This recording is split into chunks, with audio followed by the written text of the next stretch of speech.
to Basketball Talk Pro. Well, today I wanted to get back to a little bit stronger look at some of the statistical things. I've been a little bit not discouraged, but put off by some of the things I hear now that statistics has literally taken over everything. It seems like everybody's got all the stats on this or that. And in my opinion, an awful lot of that, first of all, is unnecessary.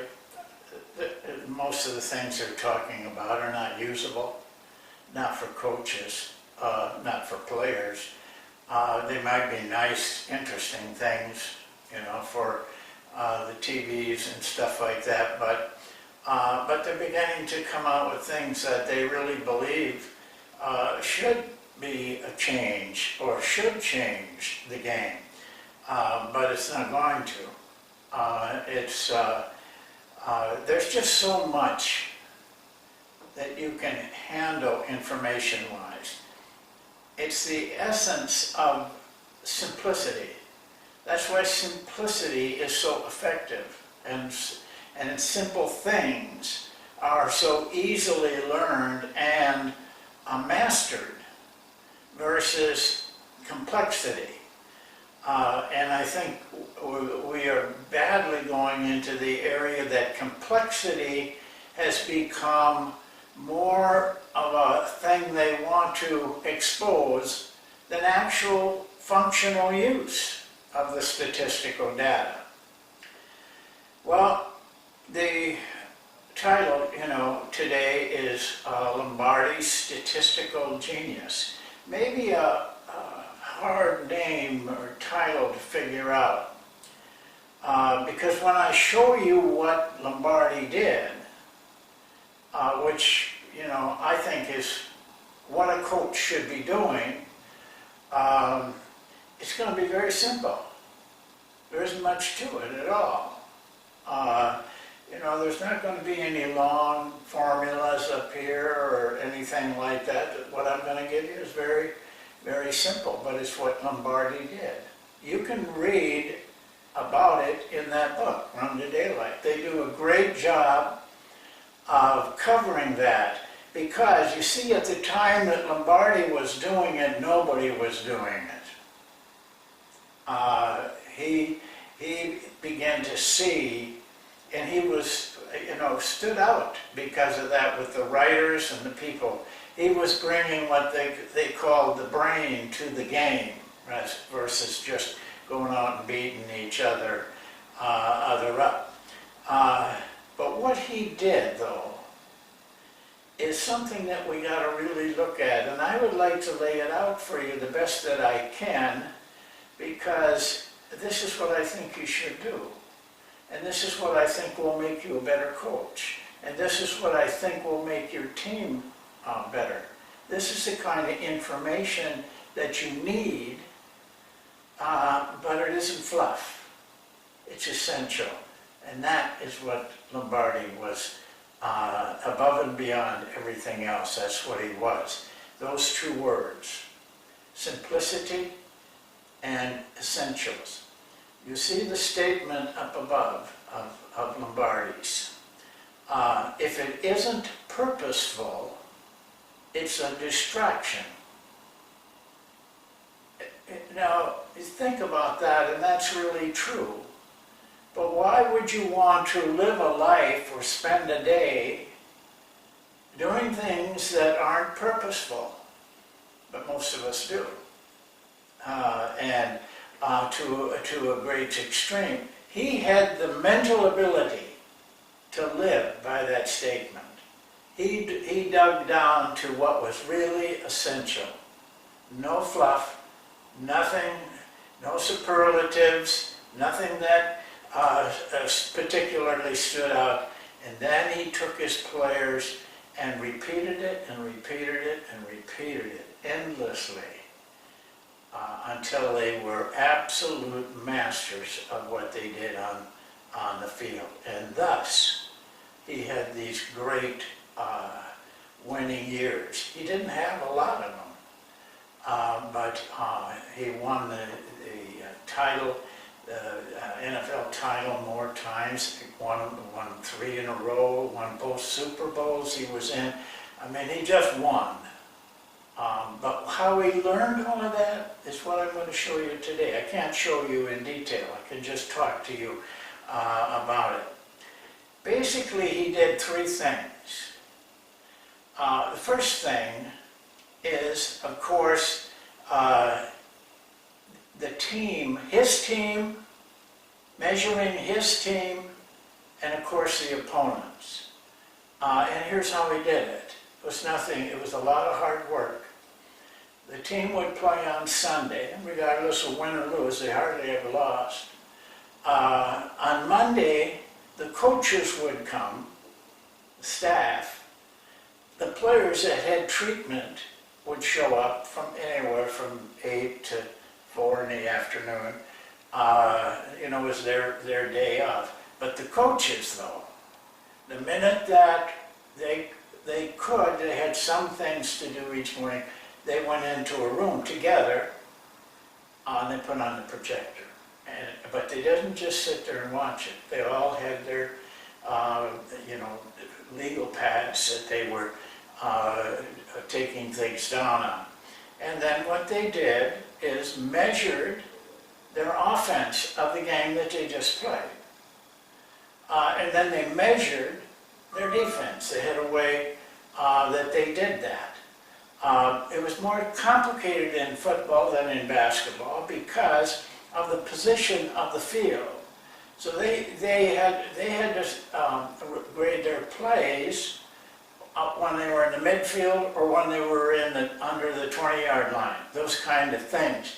And they also had to know what the defense was because the defense just changed very quickly. And they could do that because they weren't going up and down. They had time, you know, between plays to say, figure out what play we're going to run, the defense, what defense we're going to run. So this was a tedious task, and they all worked at it. And they would spend 3 to 4 hours. They had they had food brought in. Lombardi only ate hamburgers, both lunch and dinner. And then they went back at it again. They were waiting now for films, because these were before all of the technical things we have now. But they did films. They didn't do, you know, what we are doing, DVDs and stuff. They had films. And so those films came to them by plane. The league had certain rules. You know, you have to send a film out, your film out to such and such. And it was a very complicated scheduling arrangement. And a lot of times the planes wouldn't get there. So they had to improvise to do something else. But they were constantly, all day long, into the night. Lombardi would get up and go to Mass at 8 o'clock.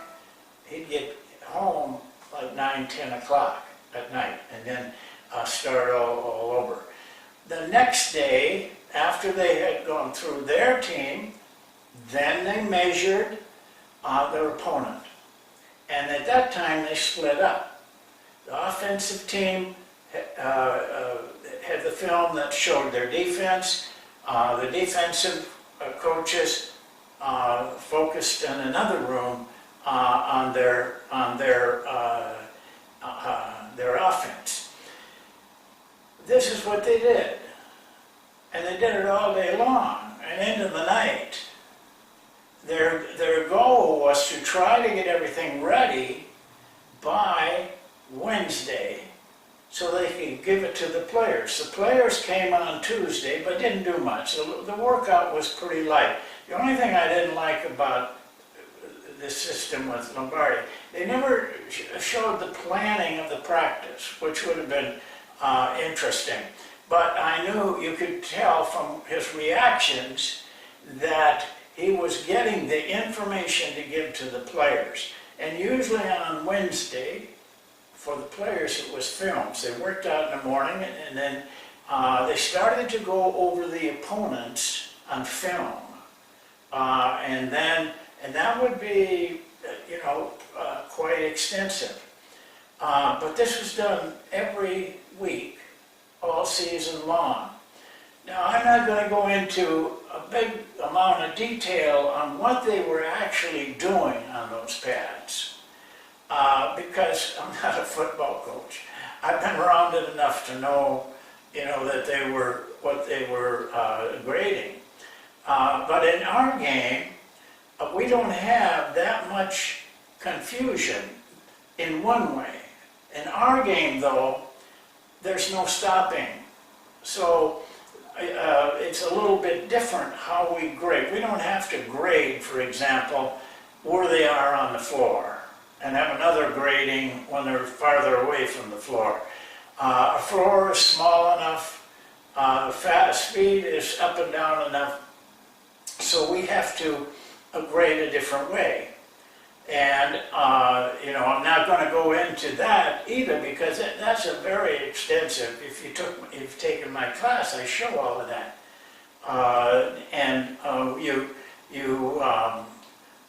But there's certain things that you're getting, the essential things.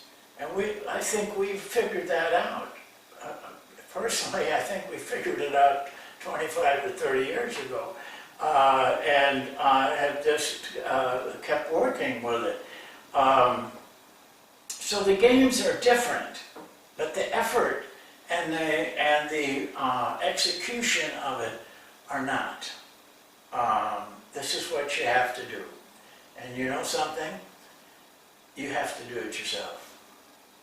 You can have your staff with you, but there's too much of this. The staff doing it, or the film guys doing it, there is too much error in those things. And I'm going to tell you also, those those places you go crossover and huddle, synergy, there's an awful lot of errors. The errors start with their definition. Their definition does not end when the play ends. So what you're really getting, you're not really getting a true look at the plays. You're getting the plays plus the improvising the players do after the play breaks down or the fast break fails. There's a lot of basketball after that. Most of that is just incorporated into the play. It makes the play look better. But the play itself didn't do it. It's what happened after the play broke down. The fast break didn't do it. It was after the fast break failed to get a shot. Then the players took over. And they're the ones that were doing it. Plus there's just a lot of mental errors. Those are young people, they aren't coaches. I was happy to hear that Phil Jackson and with his staff, he worked with them, but he only worked with one coach, Tex. He didn't invite all the assistants in.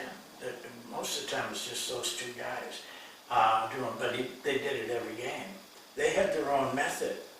It was more of an OER-DER evaluation, which we showed you.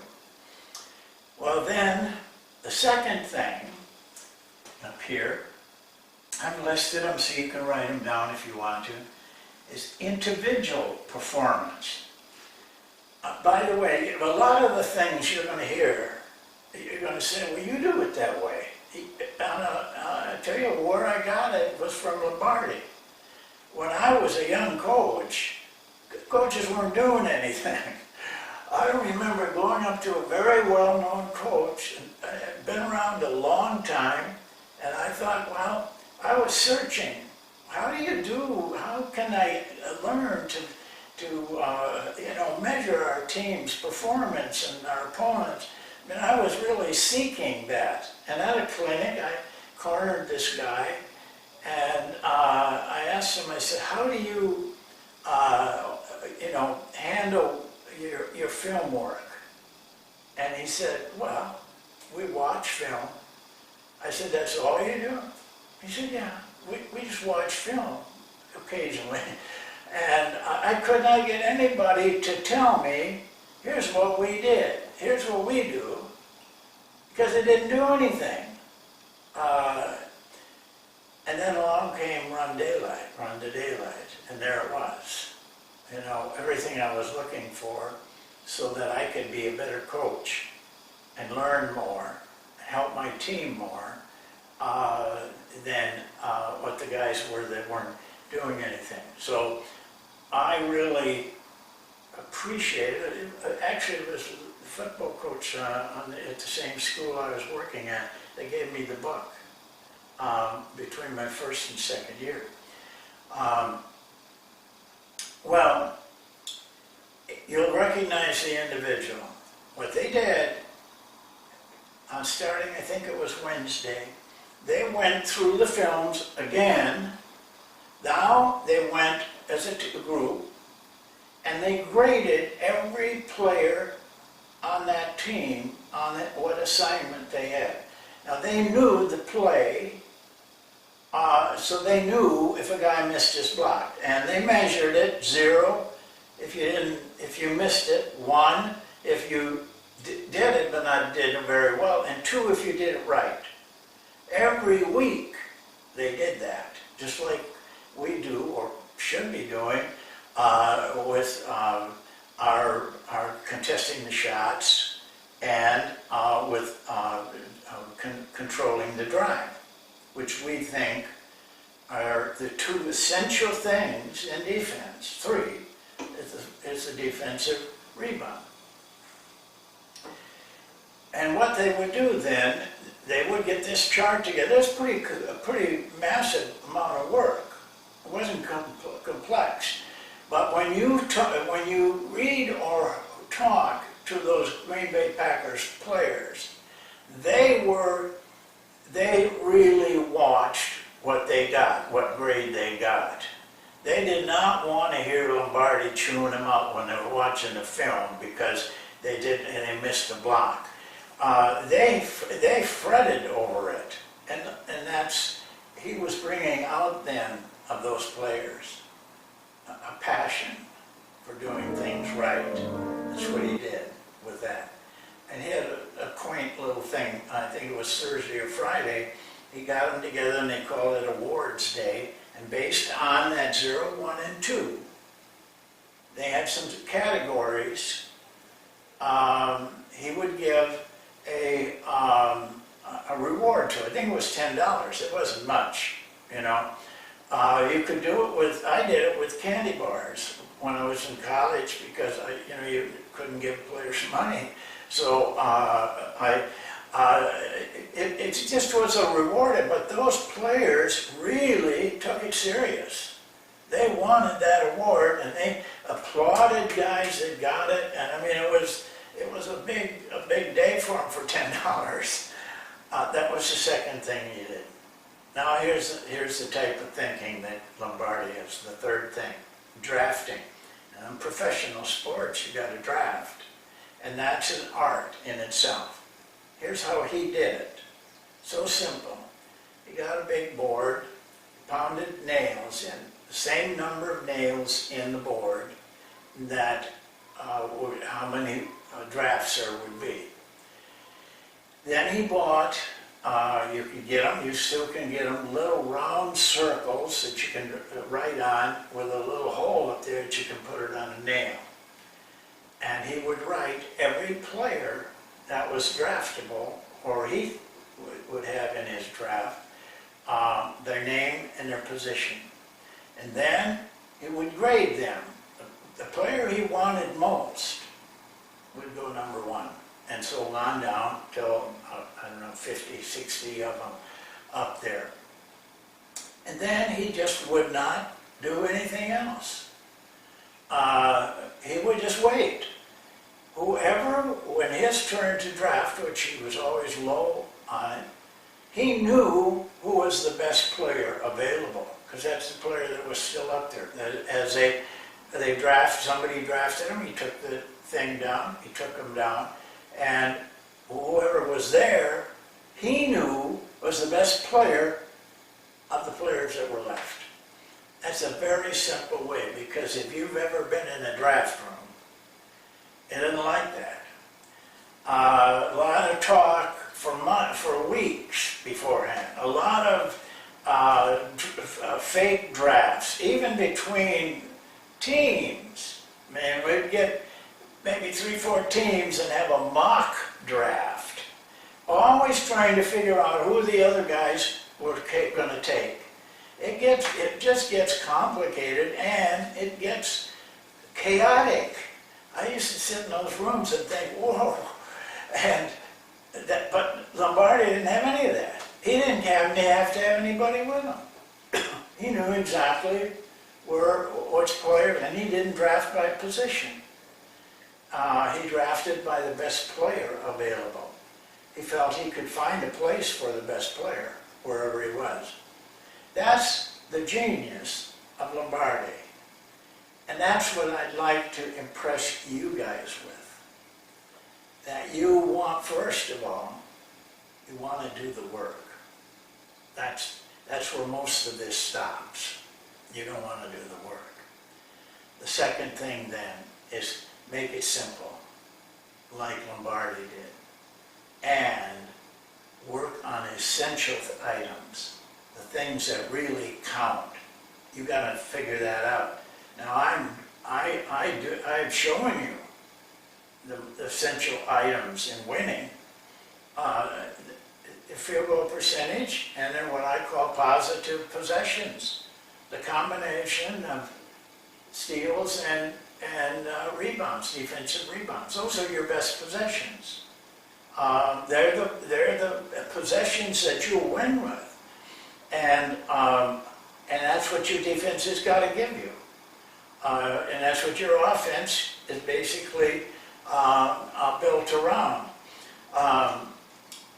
And the last thing I want to point out to you, I just saw the meat. What we talked about today is the meat. I know you don't draft, but you always, as coaches, have to evaluate your players.